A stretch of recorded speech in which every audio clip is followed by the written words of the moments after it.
All right. I'm going to talk about hydrodynamic model. I'm supposed to talk about water quality model too, but because some previous experience, really cramped out. We cannot talk a lot. Say both hydrodynamic model and water quality together. But actually, Chris, I think probably will cover some part of the water quality model. I'll mention some of it. But again, welcome. And you're probably pleasantly surprised to find out there's another IHE guy in this room. Old guy, man. Yeah, I actually studied in IHE in 1994 to 1996 in the coastal program. So coastal engineering. My mentor, Mr. Phil Hawkins, is still working at DU Delft. He's an associate professor there. Can I ask you a question? So you guys went from China, and then you went to the Netherlands. Yeah. And you spent 2 years there. Yeah. And then you went back to China? Yes, I did. And you too? A little bit. Or did you go from the Netherlands and then come to America? No, I went to China for a little You went back to China, very short time. but then you were ready to... And then I found a PhD program in the States. Okay, that's why I asked this question. You guys all have to go back somewhere. Yeah, You but have to stay there. actually we're supposed to go back to work, and then because it's I was on a national fellowship, so I got the fellowship. That's actually what's that? That's really UNESCO about. Then after I finished my study, I went back, worked for some time in China. Then I came here to the U.S. to continue my coastal engineering study. So I got my PhD in University of Florida. But anyway, so welcome. It's a small world. I'm happy to see every year you guys come here. Hydrodynamic model. I actually attend Dr. Albert's lesson. Part of it, but not the computational hydraulics overview. I supposed to also learn that lesson. No. Okay. All right. That's fine. Because my roommate actually also was a hydroinformatics. He had to take really the whole lesson for computational hydraulics. That's a very hard one. But that's already really modeling about from a computational perspective, how you solve partial differential equations, like those equations that really describe near hydrodynamics, the Navier-Stokes equation, the continuity equation, the momentum equation. So, but anyway, hydrodynamics is really about, in the industry, is really about flow, movement, water level, and say tidal, those kind of hydraulics in the estuary. The estuary is actually very unique because it has it connects the upstream river and all the way to the big ocean. So it has a very, very unique. That's very strong gradient physically. In the estuary, salinity is the most obvious, also most important gradient in the estuary. And hydrodynamic model solves the Navier-Stokes equation for water flow, motion, water level, and here we also, most importantly, salinity. So that's part of it. Salinity is a kind of tracer that a material is transported by those flow motions. And for estuaries, salinity is a very important ecological indicator too.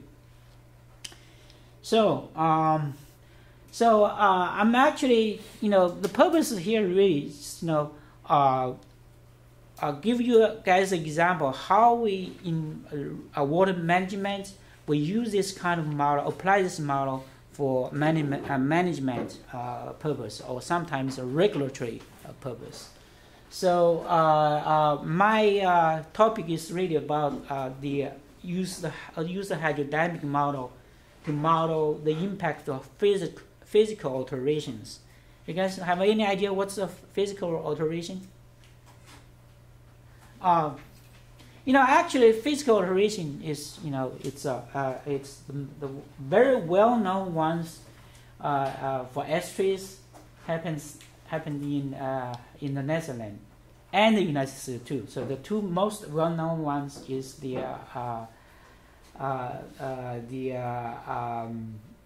reclamation of land from the ocean by the Dutch people, and you know that changed the whole the estuary environment. Actually, it's the Dutch those what is that, Wadden Sea, called Wadden Sea.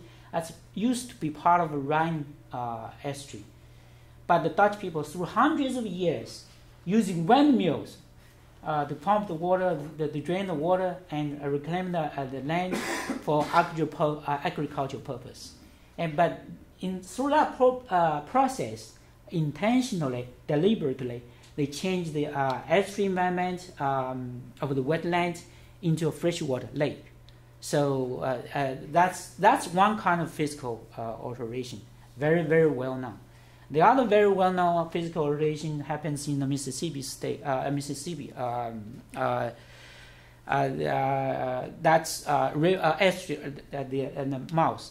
So you know they build long levees, actually dikes, for transportation purpose, but that process stopped the sediment inflow into the estuary, which really the estuary is hungry. The daughter is hungry for that. Because of that change, you know, also because of soil intrusion, and they have a lot of problems. Like, you know, the most obvious one is the declining of the wetlands.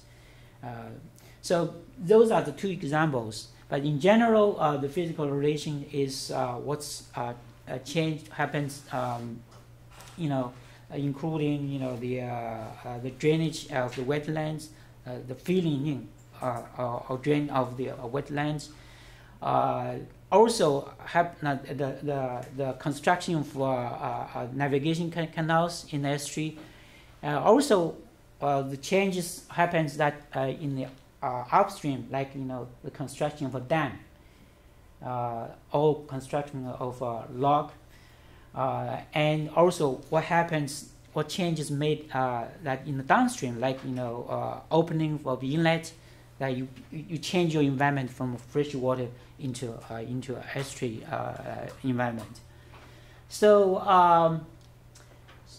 you know, the South Florida estuaries, you know, also have experienced very significant changes. You know, we have actually thousands of miles canals that really changed the hydraulic regime. Also, we have lots of upstream structures, openly the inlet, that change the environment, both the hydrology and the hydraulics dramatically. And very important is these changes and the impacts are possibly irreversible.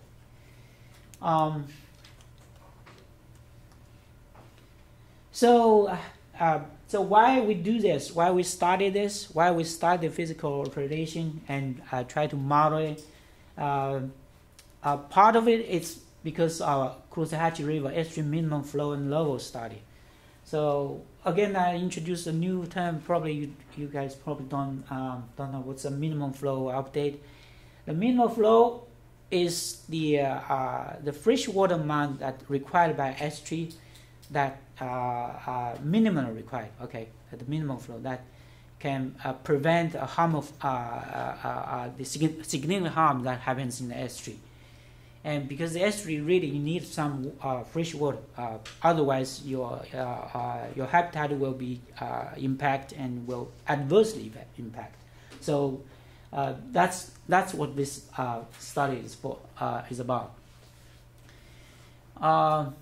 So that's part of this study, and we model the physical alteration. Is that because we want to know what the salinity would look like if this alteration haven't happened. So there had been no these kind of alterations, and this might have potential implications for the for us to develop environmental flow targets such as the minimum flow. You know, here is a very good map summarizing what happened, what changes, physical rotation happened in the Caloosahatchee River. This is a Caloosahatchee River, and you know, all these numbers, 1, 2, 3, or like 20 something like alteration changes happened in the past. And you see, I'm not going to talk about all of them, but I'll single out the kind of most important of them. So the most important of them, is really the construction of C-43 and the dredging of the canal, navigational canal downstream. That's actually very significant. And then we are then there because this this changes, the lake is connected to the river and to the ocean directly. That was not the case historically. So the lake is now artificially connected all the way to the downstream. Then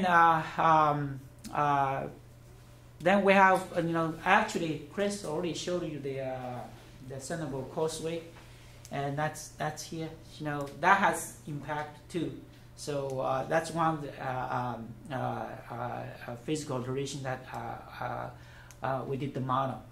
And then there's oyster bar, used to be an oyster bar, this blue line, in the mouth of the estuary, and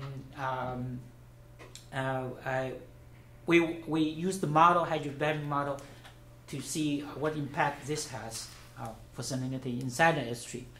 Then there's some structures like we have the S79 log, and also we'll look at this log.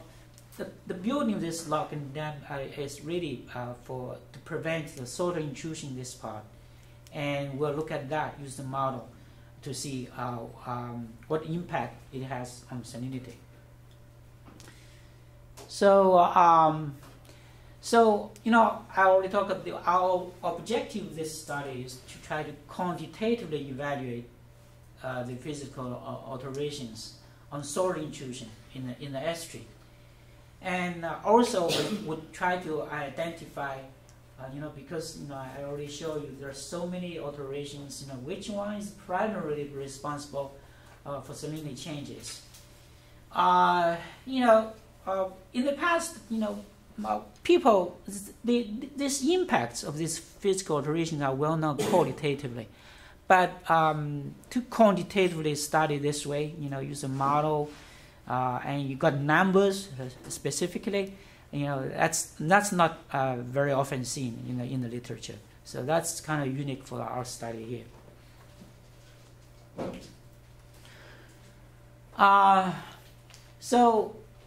Our methodology for this study, first we try to model the existing condition. Okay, the existing condition actually also serves as a purpose of model value calibration verification. So we use the actual more than 10-year data to do the model calibration and verification. Then for each alteration, we made or realized the alteration. We have so many alterations, and we actually artificially separate them. Say like one alteration at one time, at one model scenario. For each alteration, we try to modify the model grade, and more important than the depth, the bathymetry, to realize those changes, those alterations. Actually, we use the existing model grade and try to get back to the situation before the change happened. So that's how we try to model it, and it's a hypothetic. Well, except the last one, it's a hypothetic situation, and it's one change at a time. And then very important that we keep all the forcing boundary conditions the same. So then that you make the alterations results comparable to each other, with each other and also with the existing condition. Otherwise, you get complicated. So we'll compare the salinity. That's our main target. So we have modeled 5 alteration cases. I'll show you right here. But before that, I'll talk about the model validation. And this is a model grid that actually Chris already showed you this model grid. It has 5,300 horizontal cells, 5 vertical layers, and it covers the Cruz River, St. Carlos Bay here, Pie Island Sound, and also part of Charlotte Harbor here. And then this offshore grid is part of the Gulf of Mexico. The model is calibrated and validated with more than 10 years of tide, salinity, and also importantly the discharge data. I'll show you what these are. So these are the monitoring stations. So these are yellow spots are the salinity stations. We actually those stations mostly will also have water levels. So, and there are 2 spots that we have flow. Actually, we call tidal discharge. So you use ADP to measure the total discharge. Tidal include the tide and fresh water across this river section. So you got a total discharge at these 2 places, and that was used for model calibration. And that's important too because it guarantees more or less, make sure your transport is right. So that's important for salinity modeling. So this is the stage for our model validation, and the red one is the model result, and the black ones are the major data. And we pick up 2 points. One is the shell point, one is I-75. Maybe I can go back. Shell point is here. Then there's other thing. S79 is here. So those are 2 spots that for these 2. I'm sorry, I-75. That's not the I-75 is more like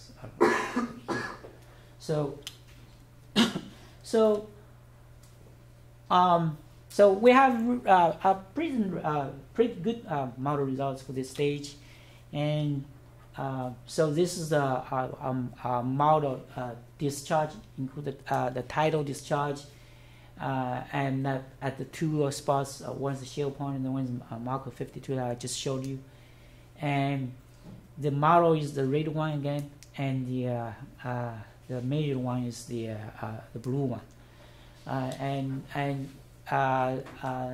hydrodynamic model really can not only model the magnitude, also the phase of the discharge pretty well. Then salinity. This is a daily salinity actually. Shown at 2 spots. One is the S79, which is the near the structure. It is at the structure, and then the 4 miles. So that's S79 is here. That we're downstream of the structure. Then also the was that the I-75 of 4 miles. I'm sorry, 4 miles. That's here. So those 2 spots and the model showing the model results compared with the major data, and you see through this, more than 10 years, we have drought conditions, very dry conditions. We also have very wet conditions, and you see the model really can catch them very well. So those validations are necessary, and also shows that we're comfortable to use the model for actual application. Then about those physical alterations, the 5 scenarios, we made 5 model run or 5 scenario. The first one is the removal of S79. So S79 is here. So that's the existing condition. We do have the structure. So what we did for this alteration is that we remove this log. So just like it was not there. And then we also extend the model grade. I was not showing it all the way to another structure that's called S78. I think probably you can see it's better in this one here. So let's see.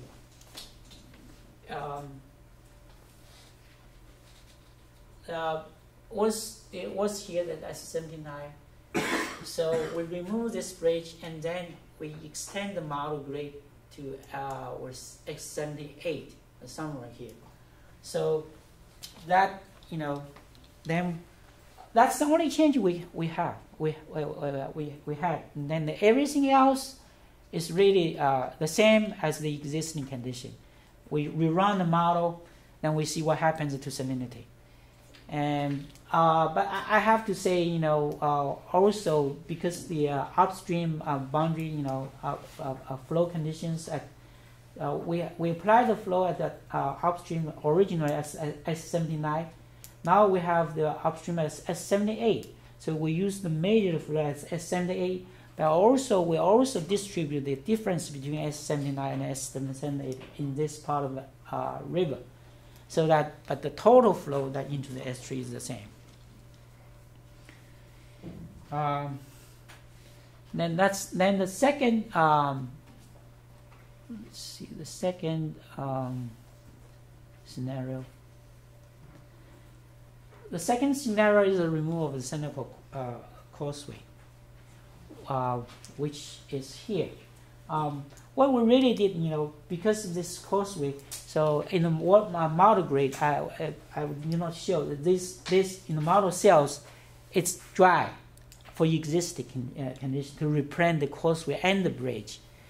Now, what we did when we tried to model this causeway, we actually removed causeway, went back to the condition without causeway. What we did is we made this dry cell in the existing condition model grade to become a wet cell again, and with the depths more or less the surrounding water depths.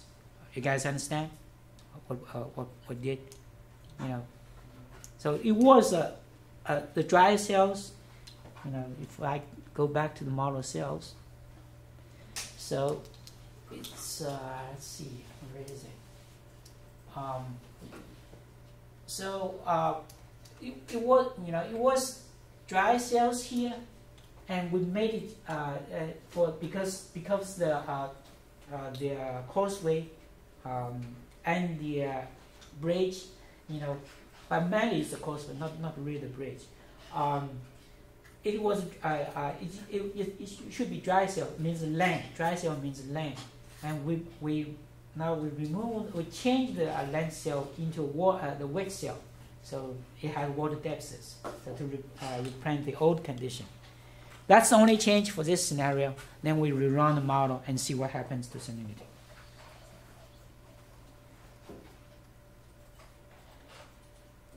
Then the oyster bar. The oyster bar here, that's the red.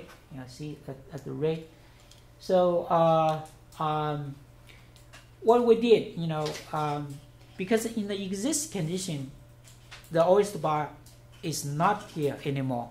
But in this scenario, we try to put back this oyster bar to refill the oyster bar. What we did is change the depths of these cells that where this red bar is to reduce the water depth to say something around just 1 meter. So that's how we made the model grade to represent the oyster bar. And that's the only change we have. And then we run the model and look at the salinity. That's another scenario. Then the refill the navigational channel. So what we did for this refill the navigating channel is that, you know, for the existing condition, the navigational channel is all here, but we refill it by make all those deeper part of the navigation become shallow, and the maximum depth again is 1.5 meters. So that's how we we model the previous condition without the navigation channel, and that's the only change relative to the existing condition. And then we rerun the model. And lastly, it's actually the last one's actually different than the previous four, because the previous four is just one change at a time, and it's more hypothetic. And this one, we try to model the pre-developing condition, which is here. And we're very fortunate, you know, we have a very old survey, that's bathymetry survey by Captain Black, and that he did the survey back in 1887, and we're lucky to have those bathymetries, and we use those bathymetries to replace the existing bathymetry here. Okay, so this is a comparison of the bathymetry. That's for the existing grade, for the existing condition, and this is the back in say 1887. You can see the difference. Okay, so you know, you see that the depths in the S3 now also actually in these parts are much shallower in 1887 according to pre-development condition. So actually, average depths, you know, in these parts are kind of less than 1.5 meter, and you know the existing condition we have here, you know, it's the deep depths are more like 3, some parts 4 or 5 meters. So that's really very, very different. And we kept the boundary conditions the same, and the boundary conditions of flow. You know, I probably forget to mention that it's a flow, the flow and in the upstream structure, or the tidal boundary condition, the tidal surface elevation that you know applied here, and also the wind. Wind speed at water surface, and rainfall at the surface. That's a meteorological condition. That's the boundary condition. You know, I probably didn't show you. So those are the 5 cases we modeled. Then we compare the salinity at some important locations. So that's the results. Okay, I'm showing you this plot showing you the surface salinity at Fort Myers. We choose Fort Myers. Well, but get back to Fort Myers right here. We choose Fort Myers because that's a important regulatory site for us, and a protocol for us. Actually, the current MFL rule is defined around this location. That's why we choose this location.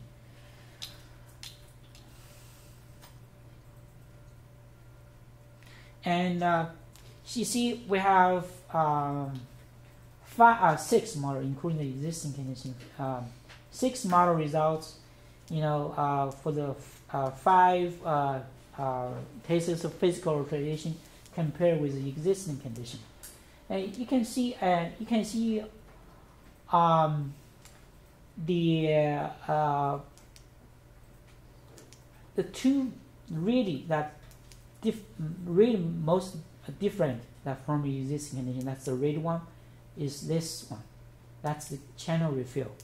That's the navigation channel refill. We fill the navigation channel from the mouth to the S79 upstream by making shallow as you know, as the deepest part is 1.5 meters.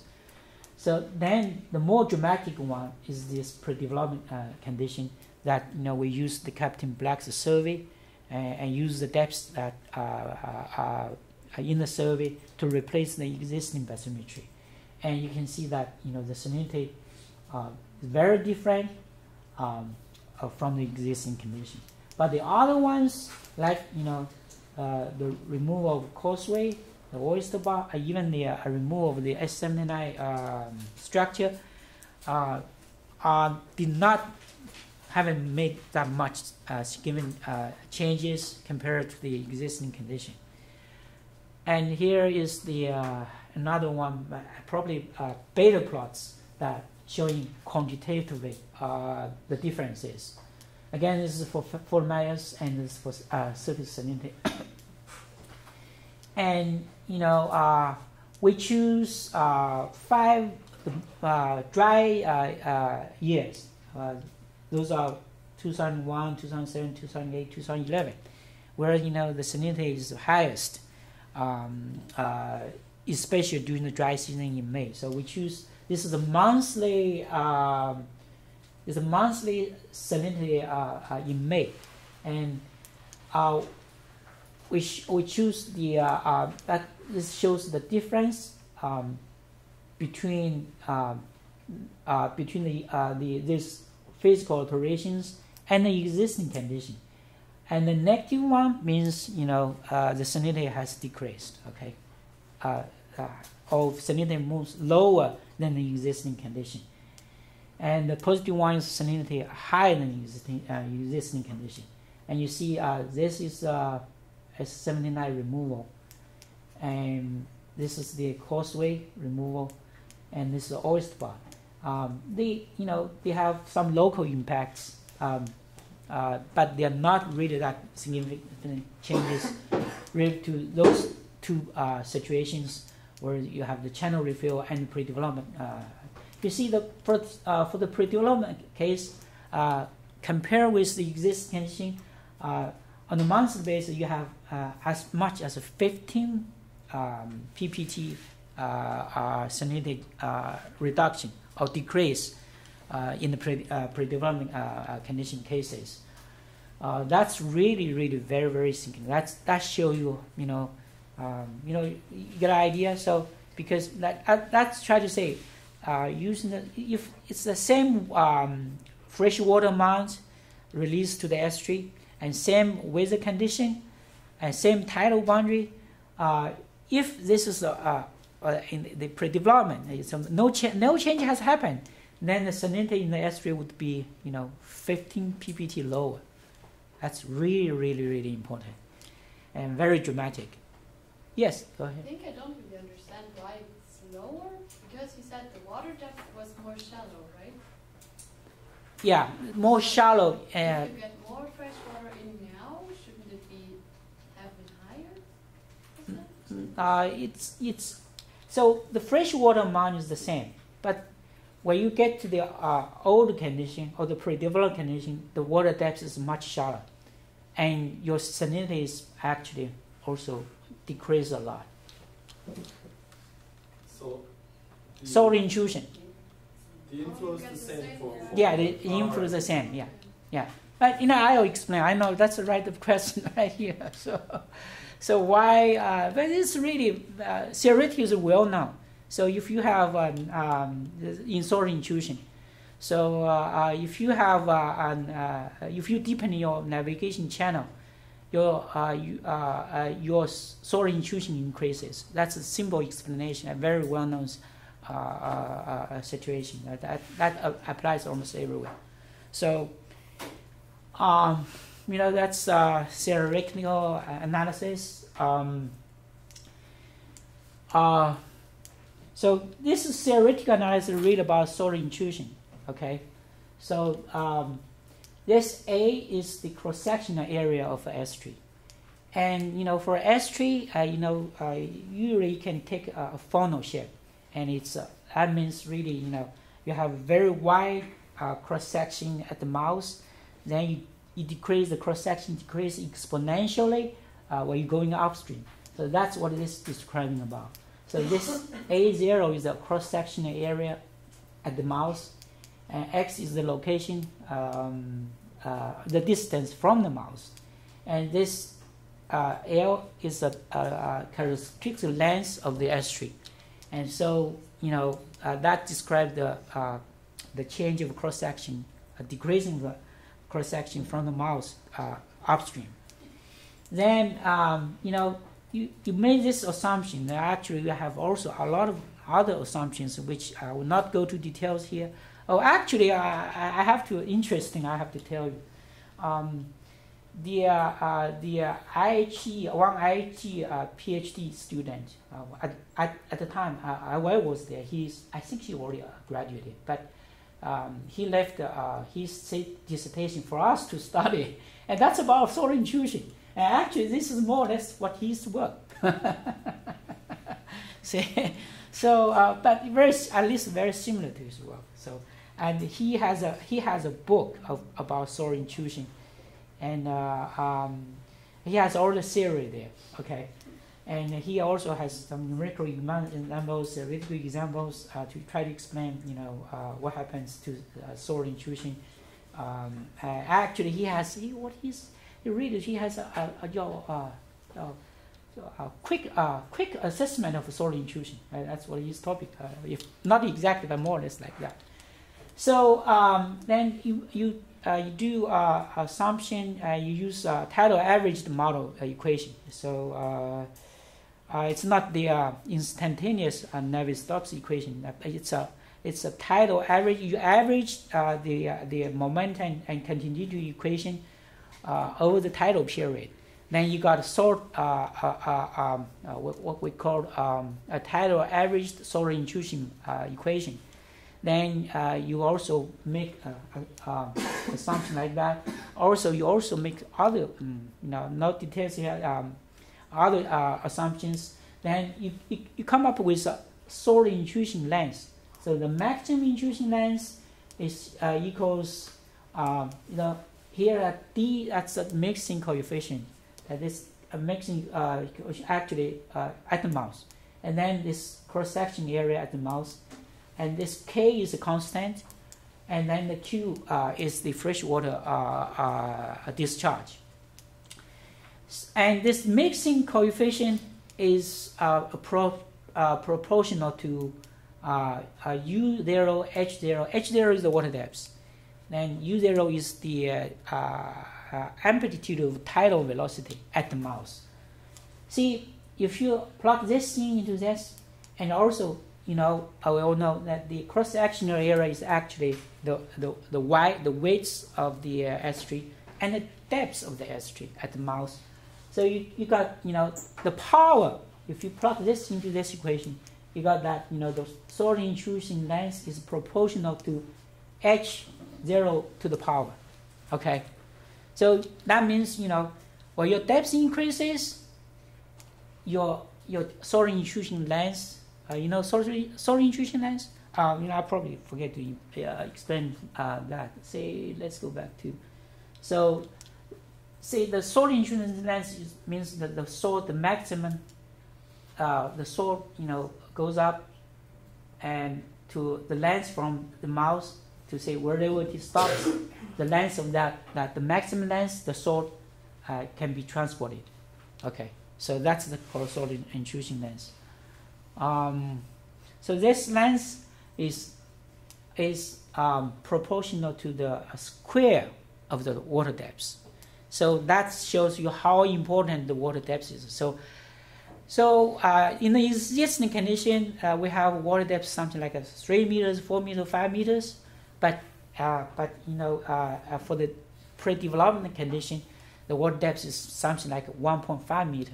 So you see, and you have to square that too. That means the solar intrusion length in the past for the pre-development condition is much smaller. So that's why you see both by the numerical model and also the theoretical analysis that the salinity is much lower, as much as 15 ppt lower for the pre-development condition compared to the existing condition. So Also, these cases also show you, the most important factors apparently is the construction of the navigation channel, because those make your water depths deeper, much deeper. So I think that's also comes to my conclusion. So the physical alteration likely have had a very significant impact on soil intrusion, and dredging deepening are the primary cause of salinity increase. And the numerical model results are supported by the theoretical analysis apparently. And what's the implication? So the implication, because say in this part of the estuary, people demand fresh water. Okay, they want to have a lower salinity. But I'm sorry, they want to have they want to have more water to decrease the salinity, especially during the dry season. But if you look at this, you cannot go. You can virtually you cannot essentially you cannot go back, because in the past the salinity would be much lower, and you cannot get to that back to that condition anymore. So that means now you have to really carefully reconsider your environmental flow target. So that's the implication of this study. That's basically what my part of presentation. And you guys have any other questions?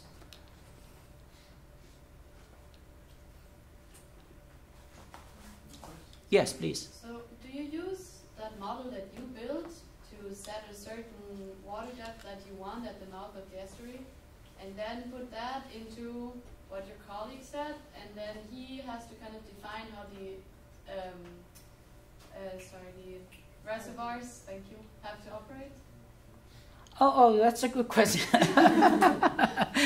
Yeah. It's actually what his model provides is the freshwater flow. Dr. Jan's model provide the okay, this is good enough. Provide the freshwater flow, not upstream. Also, more importantly, we call distributed runoff along the estuary, and that what his model provide. Then the hydrodynamic model would take in those output from his model and to use as a boundary condition for the hydrodynamic model to compute salinity. My model output is as an input for hydrodynamic model. Yeah.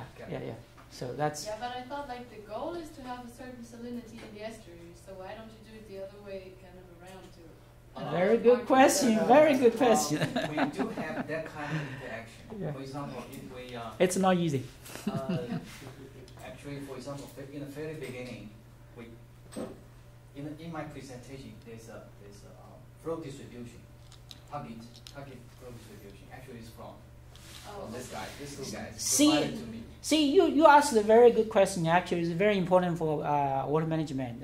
But even I don't know how many people really realize that. Say what Dr. James' presentation is really about,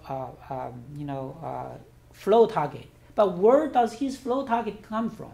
It's from the should be from hydrodynamic, or actually some statistical model is fine too. So basically, for ecological purpose, you want some the indicators say is salinity. So you really want your salinity in the proper range and duration and frequency, and how that translates to the flow targets that Dr. Jan used. That's a really important question. That's we call an inverse problem. And for inverse problem, mathematically, the hydrodynamic model takes on the flow and calculates the salinity. What you're asking is, how about we want this salinity, or how about the flow? Okay, that's a much harder question. But you're really on the right track for water management. Last part of my presentation, there is a 130 CFS constraint I put into the reservoir to release out to the part of the St. Lucie River segment part. How much That time? 100 CFS 5 minutes, is maybe? from Detong. Okay. And he did a lot of this kind of hydrodynamic simulation based on different inflow from maybe 10 to 100, and finally he figured out 100 CFS, 130 CFS is the best way to maintain that salinity level. Yeah. So he give it there, put it into the constraint as a model. This method is just Dr. Chen describes. It's kind of trial and error, okay. But actually, there are other ways to do it, but more complicated, like the inverse method that I just mentioned. You probably can do that too, but much more mathematically complicated and also computational demanding. But so do you only use one value, or do you change it in a daily pattern according to the tides or something? Another good question. You see, we have to usually you define is say for a minimum flow, it's a monthly target, right? Yeah, it's a monthly target. It also depends. So it's a monthly target. It's say monthly average value. Also, you have to go back. Say, I also mentioned the duration, frequency. So it's the harmful event is within 2-year period. So that's another issue, very complicated actually. So. It's important to remember that this estuary is 60 square kilometers in size, and so it's huge. And it's up to 6 meters depth in places, and so it's very difficult to, for lack of a better word, control the conditions. Detong's approach here basically lets us know as ecologists that no matter how much we try to adjust the freshwater inflow to get conditions right, there's only so much we can do because the estuary has been modified so heavily. And the biggest modifications have come in changing the navigational channel. And the navigational channel was changed for business and economics and transport. So the bottom line is, to go back to your first question, the depth at the mouth of the estuary is up to the Army Corps of Engineers and how deep they want to keep it so that boats and ships can bring their stuff through the inlet. That's what we have to work with. What we try to do, and your question was good, but it missed the ecological part, is we take an ecological indicator, which I'll mention, and the indicators have a certain salinity requirement. And so we say, okay, salinity should be 10 at this point in this time of year. And then we work backwards from that. Okay, so what inflows accounted for a salinity of 10 at this place? Well, this range of inflows during this time. Okay, so all the freshwater inflow, we have a gauge station at S79 at a structure, but then we have all this non-gauged flow that Dr. Zhang talked about. So we have to work backwards from that, and in fact, it goes all the way back to the water managers. So if we say the estuary needs 300 CFS of water during May, and there's only 200 CFS of water available, then we have to make up 100 CFS somehow, or some biological thing might be stressed. This is the world we live in all the time. Okay, although I haven't really talked about water quality, but I would like to give a little exercise. Probably you already already know.